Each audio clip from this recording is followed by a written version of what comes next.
Madame, Monsieur, bonjour. Merci de suivre Ecclesia TV. Au sommaire de cette édition, à l'initiative du Bureau national des œuvres pontificales missionnaires, la première étape de la tournée missionnaire dans les provinces ecclésiastiques du pays a démarré le mardi 5 octobre dernier dans l'archidiocèse de Korogo. Les acquis et les difficultés que rencontre la direction nationale sont au cœur des échanges avec le clergé et le bureau diocésain. Les détails dans un instant. Et puis le mercredi 22 septembre dernier, en prélude à la 5e édition du Rassemblement international des adorateurs REA 2021, le chantre féminin Geneviève Brou a donné une conférence de presse à Abidjan Cocody, ce en présence du docteur Clément Akobé, fondateur de la communauté Mère du Divin Amour, et du berger Christophe Brou du ministère d'adoration Geneviève Brou, sans oublier les membres de la communauté.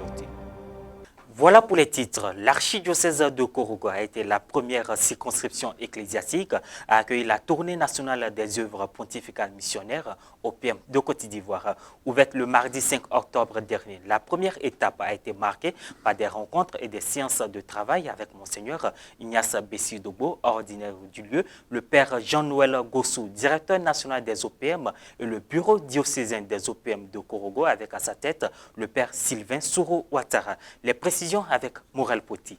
Le mois missionnaire mondial s'est ouvert comme chaque année avec la fête de Sainte Thérèse de l'Enfant Jésus le 1er octobre pour se refermer le 24 octobre par la commémoration de la 95e journée mondiale des missions.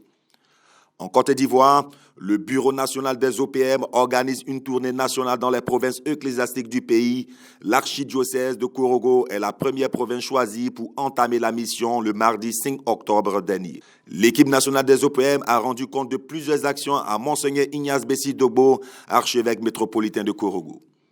Ce circuit missionnaire donne lieu à de nombreuses initiatives telles que des rencontres avec les responsables des OPM de l'archidiocèse, des formations, des séances de prière et d'animation. Cette semaine missionnaire est l'occasion pour le Bureau national de se rapprocher des fidèles pour faire connaître la réalité des OPM dans l'Église, son importance, son charisme et sa nature. Mais c'est une initiative admirable après la résolution de la conférence des évêques, que la direction nationale des OPM entreprenne cette visite, cette tournée nationale. C'est vraiment à féliciter, à encourager cette promptitude. Vous n'avez pas traîné, la direction n'a pas traîné à entreprendre cette démarche de visite, de sensibilisation, de communication. La place qu'on accorde aux OPM devrait aider un évêque à dégager un prêtre pour ça. Parce que les OPM, comme vous l'avez dit, ce n'est pas une affaire d'offrande impérée de troisième dimanche d'octobre seulement. Et des autres œuvres, des autres quêtes à faire. C'est une animation de la mission de l'évangélisation. Donc en fait, le directeur des OPM, il est chargé d'évangéliser dans le diocèse, de conduire l'évangélisation dans le diocèse. Donc si cela est vu sous cet angle-là, alors en ce moment-là, un prêtre dégagé, c'est un prêtre qui sera très utile. Pour l'évangélisation d'abord, et puis pour aider aussi dans les projets qui viennent soutenir l'évangélisation. Parce que construire une église, ça fait partie de l'évangélisation. Construire une chapelle dans un village, construire un hôpital financé par les OPM, ça fait partie de l'évangélisation. Construire une école. Donc un prêtre dégagé qui se mettrait au service de tout cela, il fait plus qu'un curé.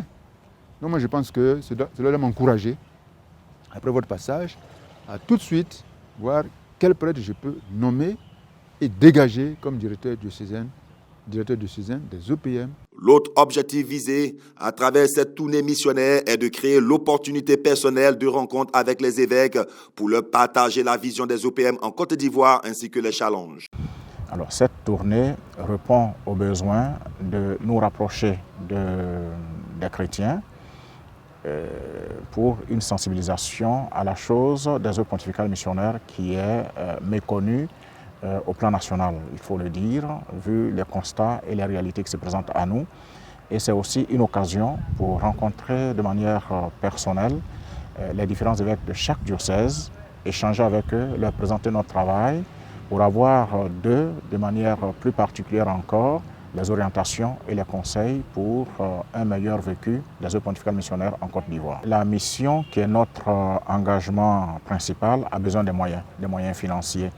Et dans les diocèses, ceux qui gèrent ces moyens financiers sont les économes que nos évêques ont bien voulu nommer.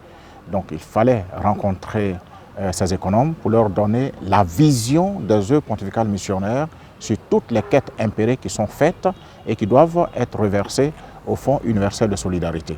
Le directeur national peut compter dans tous les diocèses sur l'aide et la collaboration d'un directeur diocésain qui en représente le ministère pastoral missionnaire au sein de l'Église locale. Nous sommes véritablement honorés d'avoir été choisis par la direction nationale pour entamer cette rencontre. Et au terme de cette rencontre, nous sommes véritablement comblés, surtout en considérant l'importance du contenu des échanges. Il était question pour le directeur national d'aider les directeurs diocésains et avec le directeur diocésain, tout le peuple de Dieu dans les limites de notre diocèse, de notre archidiocèse, à mieux connaître les œuvres pontificales missionnaires. La tournée est vécue avec une attention et une sensibilité particulière pour l'œuvre pastorale et missionnaire dans l'archidiocèse de Korogo. En tant que chrétien baptisé, chacun est appelé à évangéliser. Et cette mission, je crois que je viens encore de l'entendre. Et je me dis qu'au niveau même de l'AFEC, nous avions une mission, mais en tant que femmes. Parce que quand on regarde aussi les femmes qui se sont engagées dans la mission du Christ pour l'évangélisation, alors nous aussi, à notre tour, c'est cette invitation qui nous est donnée. Le diocèse de Kachola abritera la prochaine étape de la tournée missionnaire des OPM qui se tiendra du 9 au 11 octobre 2021. Le mercredi 22 septembre dernier, entouré du docteur Clément Akobé, fondateur de la communauté mère du Divin Amour, et du berger Christophe Brou, du ministère d'adoration Geneviève Brou, le chantre féminin Geneviève Brou a donné une conférence de presse. Motif, annonce de la 5e édition du Rassemblement international des adorateurs RIA 2021 qui aura lieu dans l'après-midi du dimanche 10 octobre 2021 au stade de l'université Félix Houphouët-Boigny de Cocody. On fait le point avec Maria Bissi.